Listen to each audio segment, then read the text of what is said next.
They laughed at the human threat. Now their worlds are gone. The dark was alive with whispers. High above the galactic rim, in a quiet sector of space, a hidden station hung like a shadow among the stars. No lights blinked on its hull, no transmissions escaped its walls. Inside, alien analysts sat in silence, staring at streams of data glowing on curved screens. Kelter, a thin, pale creature with 6 black eyes, tapped the glass with one claw. His heart beat faster with every line of code he read. "It's them," he whispered again. Across the room, his supervisor didn't even look up. Humans. Yes, their colony ships have reached another system. 4th one this year, and their tech it's changing too fast. They're reverse engineering everything they find. Even relic-class artifacts. His supervisor sighed and leaned back. "You've raised this concern before, Kelter. Every time the Council says the same thing. Primitive, chaotic, no threat." Kelter clenched his jaw. "They are not what we thought. I don't think they ever were." He pulled up a holode's play. Images swirled in the air, human colonies carved into volcanic rock, storm-swept mining towns thriving on death worlds. A child laughing as a storm raged behind her dome. "They don't adapt," Kelter said. "They consume. They bend everything around them. They don't ask permission. They just take." His supervisor looked away from the screen. "It doesn't matter what we think? The Council already ignored your last report."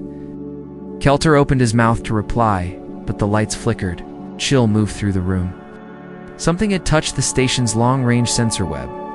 On the outer rim of the system, a fleet had just dropped out of FTL, dozens of sleek, black ships shaped like crescent blades, their hulls glowing red-hot from the jump. They didn't hail the station, they didn't cloak. They moved like predators, with nothing to fear. Their Axis ships. Selter stepped forward, watching them. His breath caught in his throat. "They read the human data too," he muttered. "They're not afraid. They're coming." The Theraxis Empire had no diplomats, no translators. They didn't ask questions, they sent fleets. They had seen the same data, the same footage. But where the Council had hesitated, the Theraxis had acted. They wanted to conquer the humans before they could rise too far. As the Theraxis fleet vanished into jump space again, heading for the human colony of Elias Reach, Kelter did what he could. He packaged everything: the data, the footage, the growing list of missing colonies, and sent it one last time to the Council. He didn't expect a reply. Light years away, Elias Reach spun quietly under a red sun. The colony was still young, only 10 years old, but already proud. A cluster of silver towers rose from the dusty valley floor, connected by tunnels and transport lifts. Crops grew in biodomes, and solar fields hummed softly in the wind. Inside the command center, Commander Reyes sipped her lukewarm coffee. The morning reports were quiet, standard maintenance, few software glitches, and an odd power spike from one of the outer scanners. Nothing serious until the next alert came in. "Commander," her second-on-command said, blinking at his meat. "Console deep scan just flagged an anomaly." Reyes turned. "Another solar flare." "No, ma'am. This is ... something else." He tapped a button. A 3-dimensional map bloomed above the table. Dozens of red markers clustered just outside the system, like a growing infection. "No response to hails," he added. Reyes stared at the formation. The ships weren't broadcasting any ID. They didn't match any known profile in the human database. But they were big. They were coming fast. Her heart sank. Sound the alert. Full colony lockdown. Klaxons wailed across Elias Reach. Lights turned red. Children were pulled from schools. Engineers dropped tools and ran to defense posts. The colonies, militia miners, farmers, scientists who trained in their spare time, suited up for what felt like drills. But this wasn't a drill. In the sky above, clouds parted as the first black ship slipped through the atmosphere. And sharp, like a blade, it glowed with heat as it descended. The Theraxis had arrived. They didn't speak. They didn't warn. They just opened fire. Buildings exploded in fireballs. Defense drones scrambled and fell. Transport shuttles were ripped from the sky like paper. And yet, even as the ground shook and the dust thickened, something else rose too: anger. Reyes stood on the command deck, her voice calm over the colony broadcast. "We hold the line. We are not prey." Down below, Malik Ayers hefted a railgun as his squad took cover behind blast walls. "Let's show these bastards what Earthborn grit looks like." In a sealed lab, Dr. Hannah Cho dumped her samples and ran to secure the biovaults, muttering, "Not today, not my colony." The Thoraxis came expecting surrender. What they found was something else entirely. An Earth had not even begun to fight. The sky above Elias Reach burned. The first wave of Theraxis. Dropships had torn through the atmosphere like fire through dry grass. They came in fast and low, striking. Power grids, towers, and landing pads. The colony's early warning system barely had time to finish its alert before the first building exploded. Commander Reyes stood on the edge of the command deck, watching the chaos unfold through the wide viewing window. Smoke rose in columns. Sirens howled across the valley. Her hands tightened on the railing. "They're targeting infrastructure," her lieutenant reported. "We've already lost 2 substations and a third's going down fast." Reyes turned to him. "Evac routes? Mostly clear? Southern tunnels are holding? Northridge access is compromised, but we've got teams working on it." She nodded. "We focus on holding the ridge until evac's done. All militia units defend the tunnel mouths. Don't let them breach." Across the colony, humans scrambled into position. They weren't soldiers. They were mechanics, botanists, miners, and teachers. But every one of them had trained. Every one had a rifle and knew how to use it. Not because they wanted war, but because they knew what it meant to live on the edge of known space. Malik Ayers crouched behind a rock formation near the east gate. His breath steamed in the cool dawn air. Beside him, his squad checked weapons and looked up nervously as another alien craft screamed overhead, just like the drills. He muttered mostly to himself. "Drills didn't have plasma cannons," one of the younger fighters replied. "No, but drills had guts, same as we do." They watched as the Thoraxis infantry advanced. The aliens were tall and armored, like walking blades. Their eyes glowed faintly in the dust. They moved with eerie silence, their weapons pulsing with dull blue energy. "Wait until they're closer," Malik said, hand raised. "Let them get into the kill zone."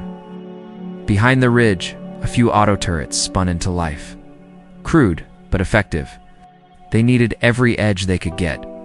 Closer, closer, now. The ridge exploded in sound. Gunfire lit the air. The first row of Theraxis warriors went down hard, caught off guard by the ambush. Some staggered, others dissolved in electric bursts. But more came, stepping over the fallen without pause. Back at the command center, Reyes received the update. "Eastern gate is engaged. Holding for now. Get support drones in the air," she ordered. "And tell Cho, we need power routed back to the medbay grid. She's going to be flooded with wounded in a lab near the western edge of the colony." Dr. Hannah Cho was already busy. Her lab had been converted into a field hospital. Injured colonists lay on stretchers. The air smelled of blood and antiseptic. "Keep the tourniquet on until we can seal the artery," she shouted, moving between patients. Her assistant, a medic barely out of training, looked panicked. "We're out of painkillers. We used the last dose on Lieutenant Spence." Cho's jaw tightened. "Then give them water. Keep them talking. Keep them alive." She didn't stop. Not when the lights flickered. Not when a distant explosion shook the walls. She had one job to keep. These people, breathing until help came. If it ever did at that moment, in the ruins of the comms tower, 2 engineers worked to restart the emergency transmitter. One of them, Jenna Miro, had grease on her face and blood on her sleeve. But her fingers moved quickly over the cracked panel. Asterisk. "If we can boost the signal, maybe we can punch through the jamming," she muttered. Her partner looked doubtful. "Earth's not listening. Too far, too late. Then we make them listen." A blue spark snapped across the panel. The transmitter groaned, then clicked on. Back in orbit, above the chaos, the Theraxis flagship hovered silently. Inside, Lord Vekaso, the Theraxis Empire, watched the invasion unfold from a darkened control room. "They fight harder than expected," said one of his sub-commanders. Vekas nodded, clicking his claws slowly. "Resistance is irrelevant. They are still primitives. This is just noise before the fall." Stared at the colony below. "Begin stage 2. Burn their crops. Jam all escape signals. Let them choke in silence." On the surface, fires raged across the northern farms. Hydroponic towers collapsed in sheets of glass and flame. Water lines burst, flooding lower tunnels. The colonies. Food supplements have worked, destroyed in hours. Malik and his squad pulled back under heavy fire. They lost 2 fighters on the ridge before falling to their secondary positions. Reyes ordered fallback to the central core. Defense perimeter collapsing. Her aide said grimly, "If we don't reinforce, they'll overrun us in an hour." Reyes tapped her, comes hoping the long-range beacon had made it through. "Earth," she said softly, "this is Elias Reach. We are under attack. We are falling. Please." She didn't finish the sentence. Outside, in the ash-stained wind, the humans kept fighting. Because even when no one was watching, humanity didn't know how to quit. Astric smoke curled through the air above Elias Reach. The ground trembled under the weight of alien walkers moving toward the colony's heart. Towers burned, streets cracked. The once bright buildings were now shadows, crumbling under the relentless push of the Theraxis. Commander Reyes stood at the center of the chaos, her face streaked with dust and sweat. She'd lost count of how many skirmishes they'd fought. Her militia had been forced back again and again, but they were still holding, just barely. "How many routes left to the shelter caves?" she asked her Coombs officer. "Only one," came the strained reply. "North Tunnel. All others have been collapsed or overrun." Reyes looked out the shattered window of the central building. Somewhere in the smoke, families were still running, still trying to reach the tunnels. If that last path was cut off, everyone still out there would be trapped. "We hold that tunnel at all costs," she said. "All costs." Down near the North Tunnel entrance, Malik Ayers crouched behind a broken cargo hauler. His squad was battered, half-injured, all out of breath. But they hadn't moved, not an inch. They were guarding the tunnel like it was the last door to Earth. And in a way, it was. He heard the clicking first. Not from the radio, no. This sound was real, sharp, insect-like, moving fast over rock and metal. The Theraxis were coming again. Malik checked his rifle.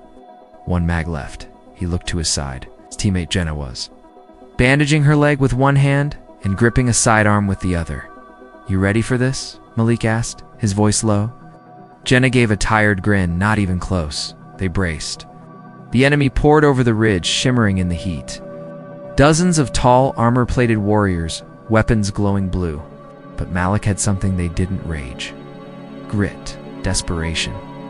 He stepped up from cover and opened fire. Energy blasts lit the air. Human rounds punched into alien armor. The first Theraxis wave fell, but more followed. One got close enough to hurl a spear of light. Jenna barely ducked in time. Her return shot hit the alien in the throat, sending it crashing to the dirt. Behind them, children were rushing into the tunnel, ushered by panicked parents. If they failed, if the line broke, there'd be no second chance. On the far side of the colony, in the ruined comms tower, the beacon sparked to life. After hours of work and too many close calls, Genamiro's message had finally broken through the jamming field. The emergency code burst into the stars, and a desperate cry: "Earth, Elias, Reach is under siege. Enemy unknown, colony falling. Survivors heading to northern caves. We need help. Now." The signal vanished into the void. Seconds later, it was caught by a deep space relay. Then another. Then a military station orbiting Neptune. On Earth, a red light blinked to life in a quiet command room. The tech at the console stared. "Sir, incoming signal from Elias Reach." The Admiral leaned over him, eyes narrowing, put it through. Static, then the message repeated. As it played, the room fell into silence. They had expected threats someday. Yes, pirates, maybe a rogue AI, but not this. Not an alien war fleet, not the loss of an entire colony. "Prepare the fleet," the admiral said, standing slowly. We move now, but they were still weeks away. Back on Elias Reach, Dr. Hannah Cho was working in a lab filled with broken glass and wounded patients. She hadn't slept. Her fingers trembled, but she kept stitching wounds and resetting bones. Outside, the sky flashed white. A new ship had entered the atmosphere, larger than the others. Black and wide, shaped like a curved blade, the Thraxis command ship. They were here to end it. Reyes received the report with a cold nod. They want to break us now. But she had one more move. She opened the secure channel, patched through a backup frequency. "This is Commander Reyes. All militia units converge on the command zone. This is our stand. By time for the last civilians, make it count," and they came. From burned-out houses, tunnels, and rooftops, they came limping, crawling, running humans. With nothing left to lose, and no plan but to hold, Malik and his squad pulled back just in time, their backs to the tunnel as the last evacuees stumbled through. He looked up at Reyes, meeting her eyes across the smoky field. "We ready?" he asked. "No," she said. "But we're all that's left." The Thraxis charged. The final battle for Elias Reach had begun. The ground shook as the Thraxis command ship landed. It settled like a beast at the edge of Elias Reach, its shadow stretching over the burning ruins of the colony. Dust flew in all directions. Hatches opened with loud hissing sounds. Dozens of tall, armored aliens stepped out in perfect formation. Their weapons humming with power, Commander Reyes watched from behind a shattered wall in the central plaza. Her team was hidden all around behind rubble and broken buildings, inside half-buried cargo trucks. She clicked her come. All units' eyes on target. "Wait for my mark." She could see them now. Therix's officers moving among their ranks, one taller than the rest, with glowing red eyes and a cloak made from strange black scales. "That's their commander," Reyes whispered. "We take him down, we slow them, maybe even break their line." She didn't expect to win, not here, not today. But if they could just last a little longer, maybe the message had reached Earth. Maybe someone was coming. In a cave system miles to the north, the last of the colonists were packed tight. Families sat shoulder to shoulder, wrapped in blankets. Children cried softly. The lights flickered barely. Enough power left. Air filters hummed weakly in the background. Dr. Hannah Cho was there, checking on the injured and calming the scared. She moved from one family to the next with quiet words and quick hands. Well, she had been through a lot already. But something in her had shifted. She was no longer just a scientist. She was now someone people looked to, someone they needed to believe in. A young girl tugged at her sleeve. "Doctor, will the bad things come down here?" Cho knelt beside her. "We've got brave people up there keeping us safe. They won't let the bad things in." But even as she said the words, she wasn't sure if they were true. Back in the heart of Elias Reach, the fight had begun. Reyes gave the signal. The air erupted with gunfire and explosions. Human fighters sprang from their hiding spots, weapons blazing. Smoke bombs filled the plaza. Drones flew overhead, dropping makeshift bombs crafted from mining tools and fuel cells. Malik Ayers charged alongside a handful of militia, sliding behind a row of broken barriers. His shoulder was bleeding, but he didn't stop. "That's him," he shouted, pointing at the Thraxis commander. The alien raised his weapon, firing a blast that scorched the ground inches from Malik's feet. Malik rolled, came up firing, and hit one of the commander's guards square in the chest. The fight was brutal.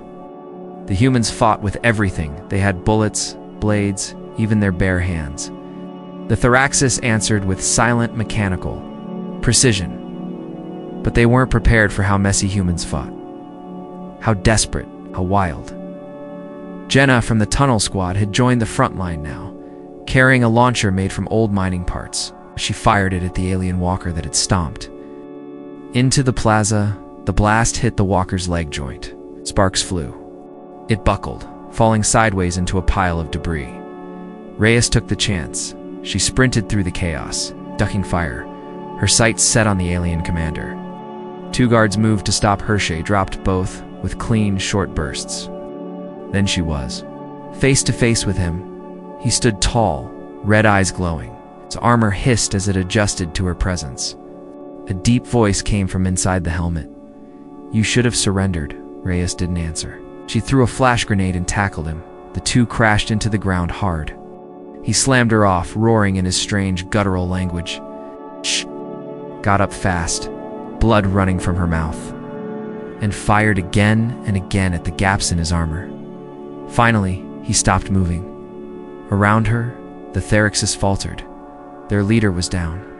The humans, bloody and broken, surged forward, driving the invaders back across the plaza, but it came at a cost. Asterisk. Half the fighters were down, many were injured. Reyes herself collapsed to one knee, gasping for breath. Malik ran to her, grabbed her shoulder. "We did it. He's dead." "They're retreating." "No," Reyes said quietly. "They're regrouping." And she was right. High above the colony, a second Theraxis ship entered the atmosphere. This one was even larger. Reyes looked up at the sky and whispered, "Come on, Earth. Now would be a good time." In the cold silence of space beyond, the moon of Elias Reach, space twisted open. The first human warship, Horizon Breakers, lipped out of faster-than-light travel, then another and another. An entire Earth fleet had arrived. The signal had been received, and humanity was no longer alone. The first Earth warship entered. Orbit like thunder in the void. Horizon Breaker was a long, dark vessel, its armor glowing faintly from the jump. It was followed by dozens more sleek, sharp-edged ships that moved with purpose. Engines hummed, weapons charged. The Earth Defense Fleet had arrived. On the bridge of the lead ship, Captain Ren Voss stood straight, eyes locked on the planet. Below, Elias Reach burned beneath layers of smoke. Fires dotted the surface. Life signs flickered in clusters, too few, too scattered. "Begin scan," he ordered. "I want every heat signature, every hostile ship. Prioritize the cave systems. There are survivors down there." His crew moved fast. In seconds, enemy. Positions lit up in red on the display. "Multiple Theraxis vessels in low orbit," the tactical officer said.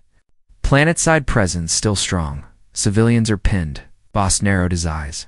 "We're not late. We're right on time." The ship's weapons spun to life. Alongside Horizon Breaker, two heavy cruisers powered up their forward batteries. Smaller fighter squadrons launched from hangars, swooping down toward the planet like silver knives. On the ground, the sky flashed as the first wave of Earth fighters screamed overhead. Reyes, still crouched in the rubble, heard at first a roar that didn't belong to any Theraxis ship. Then a flash of blue light cut across the sky. The Theraxis walker exploded in a fireball, pieces flying in all directions. Looked up and smiled through bloody lips. They came. Above her, human fighters danced through the smoke, firing on alien ships. Dropships followed, descending fast and hard, kicking up dust as they landed near the central plaza. The back ramps opened. Earth Marines in black armor rushed out, weapons raised. They didn't speak, they didn't ask questions. They moved with sharp, practiced steps, covering wounded, clearing paths, setting up shields. Malik ran forward to greet them. "We've got civilians in the caves," he shouted over the noise. "Already marked," one Marine replied. "But here." Message reached us. Reinforcements inbound. At the entrance of the cave system, Dr. Hannah Cho looked up as the earth shook. She heard something fast engines overhead, followed by the sound of boots hitting the ground. Two Marines sprinted into view, weapons raised, scanning the darkness. "Medical confirmed," one said. "We've got you." Knees went. Weak, she sat down hard, letting herself breathe for the first time in days. "You actually came," she whispered. Back in orbit, the Theraxis fleet was reacting. Their main battleship shifted position, turning to face the Earth ships. Energy. Readings spiked. They're powering their main cannon, the sensor officer warned. "Beat them to it," Captain Voss replied. "Target the dreadnought. All batteries fire." The view screen lit up. Blue beams cut through the dark. One blast hit the enemy ship's hull, punching a hole through its midsection. The Thrax's ship fired back, but the Earth fleet was ready. Their new armor woven with alien material recovered from past encounters held strong. Fighters zipped between the larger ships, breaking apart enemy formations, guiding missiles to weak points. For every Earth ship hit, 2 Thraxes fell. Captain Voss watched calmly. He had drilled his team for this day. Earth had been waiting, preparing. Now they were proving that humans weren't just survivors, they were defenders, builders, warriors. Drop ground teams to Sector 7, he ordered. Let's clean up. Down below, Reyes leaned against a wall, watching the Marines push forward. She didn't feel weak anymore. She felt like someone waking from a long nightmare. She tapped. Her come. To all surviving militia, report to Sector 7. You're not done yet. Let's take our colony back. Malik grinned. Didn't think we'd live this long? You didn't? Reyes said. You're running on spite and coffee? He laughed, coughed, and got back to work. The Marines moved fast, clearing buildings, planting signal beacons. More Earth ships descended. Medical teams landed and began treating the wounded. Engineers started stabilizing structures. It wasn't victory yet, but it was something. It was hope. In the sky above, the Therax's command ship tried to retreat. Its engines flickered, then died under a barrage of human missiles. It broke apart. In silence, scattering across the stars, the tide had turned. Humanity had answered the call. Not with fear, but with fire, steel, and unity. They came not just to fight, they came to win. The sky above Elias Reach was clearing. Black smoke still hung in the air. Fire still burned in distant sectors, but the sound of gunfire was fading. The worst of the battle had passed, and now it was cleanup, rescue, and recovery. Commander Reyes sat on a broken wall, helmet off, her hair stuck to her face with sweat and ash. She was alive. Malik was alive. Even Dr. Cho had made it through without a scratch, though she looked like she hadn't slept in days. Nearby, Earth Marines helped the last groups of civilians out of the caves. Once some walked, others were carried. Medics guided them toward waiting dropships. The once desperate tunnels were now lined with light and safety. Is this really over? Malik asked, leaning on his rifle like a crutch. Reyes shook her head. Not yet. High in orbit aboard the Horizon Breaker, Captain Voss stood on the command bridge with his hands behind his back. The first battle had been won, but his face was still tight with focus. We're detecting a second Therax's fleet inbound, the sensor officer said. Larger than the first. They'll be here in 20 minutes. The bridge went quiet. Status of the Arcturus platform. Powering up. Still in testing phase. We have control, but it hasn't fired at full strength yet. Voss didn't blink. It will today. The Arcturus platform was Earth's newest weapon orbital station, the size of a city. Armed with a gravitational lens cannon powerful enough to vaporize ships in a single blast. It had never been used in a real battle, till now. Back on the ground, Reyes received the news through her cum. Another fleet? She asked, staring up at the darkening sky. How many? Too many, the voice replied. Earth has a plan. She looked over at Malik. I hope that plan includes miracles. In the science center near the edge of the colony, Dr. Cho was working with a team of engineers and researchers. They weren't fixing buildings, they were rushing to finish. A different kind of weapon. The Theraxis were biological machines, armor grown onto bone. Systems run by neural hives. Dr. Cho had been studying one of the captured bodies, trying to find a weakness. And now, she had one. They rely on environmental syncing, she told the group. Their systems talk to each other through pulses in the air. But if we jam that frequency with the right signal, they'll lose coordination. One tech finished, like cutting the strings from a puppet. Cho nodded. Exactly. I've coded the signal. We just need to get it high enough. Malik burst in through the door, limping but alert. Heard you needed a delivery boy. They handed him a backpack, the size of a generator. Get it to the highest point in the colony. Plug it into a comms tower and turn it on. No problem, Malik said with a weak smile. Just another suicide mission. As he disappeared. Up the stairwell of the tallest building, the second Thraxis fleet dropped into orbit. The sky lit up again. Horizon Breaker moved into position. Earth ships spread into attack formations. The first blasts tore through the void, energy beams clashing. Missiles bursting into starlight. Arcturus is at 91% charge, came the report. Captain Voss stared at the enemy on screen. Keep them back. By the platform time. The planet Malik reached the top of the tower, wind tearing at his face. Above him, the battle was clear streaks of light across the stars. He plugged in the jammer and flipped the switch. It started humming. A moment later, across the battlefield, the Thraxis soldiers jerked and stopped moving. Some fell. Others twitched like broken machines. Their armor dimmed. It was working.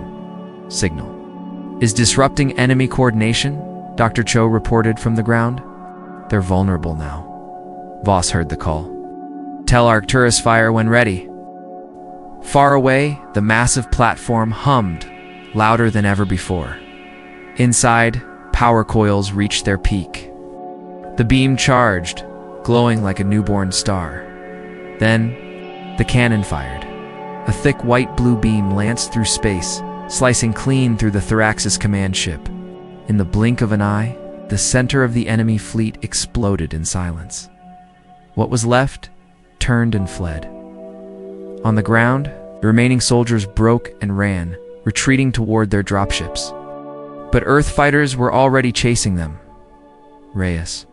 Watch the sky light up again, this time with explosions that meant victory.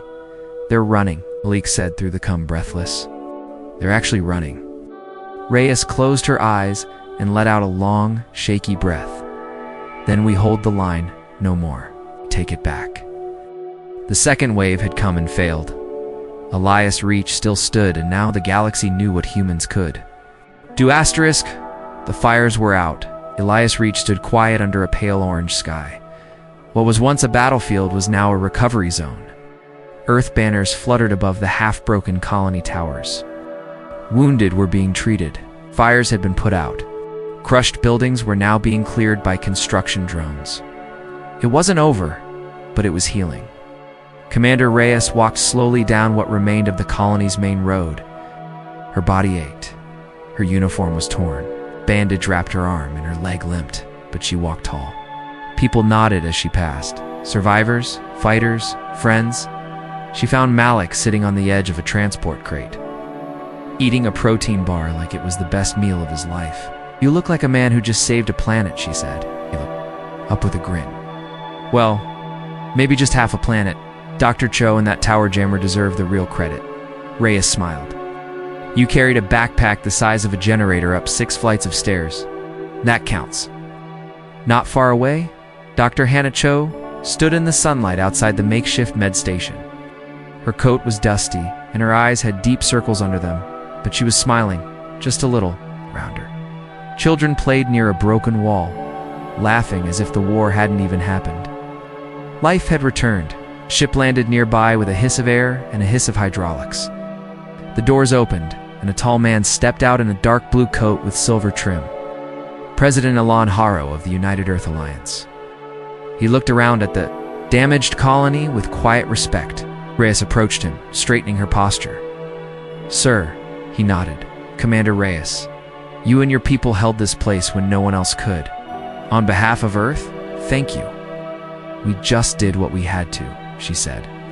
And because of that, he replied, you changed the course of history. Later that evening, the surviving colonists gathered in what was left of the town square.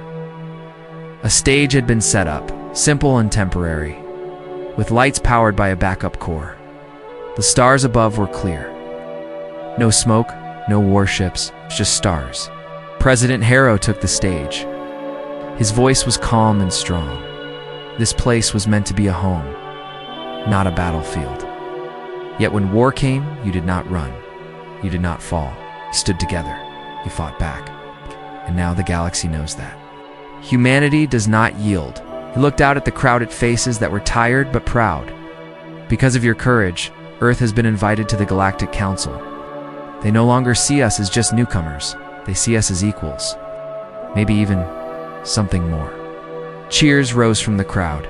People cried. People hugged. Reyes, Malik, and Cho stood together off to the side, watching. They didn't need speeches. They'd lived it. Every blast, every sacrifice, every moment. We did it, Cho said softly. We survived. Barely, Malik added. But we did, Reyes said. And now, the real work begins. The next weeks passed in a blur. Supply ships came with food, medicine, and building materials. More engineers arrived. Scientists from Earth and beyond wanted to study the battlefield, the alien tech, the biology of the Thraxis. Cho was placed in charge of a new science division. Her first task understanding the Thraxis neural systems and how to prevent another invasion. Malik was offered a security role but turned it down. He just wanted to help rebuild the town brick by brick, solar panel by solar panel. Reyes was promoted. Earth wanted her to lead the defense of 3 new colonies being planned. She accepted, only after promising to return to Elias Reach. This place would always be her beginning. On the last day before the official handover of command, Reyes stood on the ridge above the colony. The towers were taller now. The lights brighter, life louder. Malik walked up beside her, holding 2 cups of coffee. He handed her one. Still don't trust Earth's coffee, she muttered. Have to, he said, smiling, but it tastes like victory. She laughed and took a sip. Behind them, children played. Drones zipped overhead, building new homes. People worked, people dreamed. Above them, the stars waited wide and full of promise. Humanity had been tested, and they had passed. The galaxy would never forget the day Elias Reach stood against the dark, and it would never again doubt the strength, the stubbornness, and the fire of the human spirit.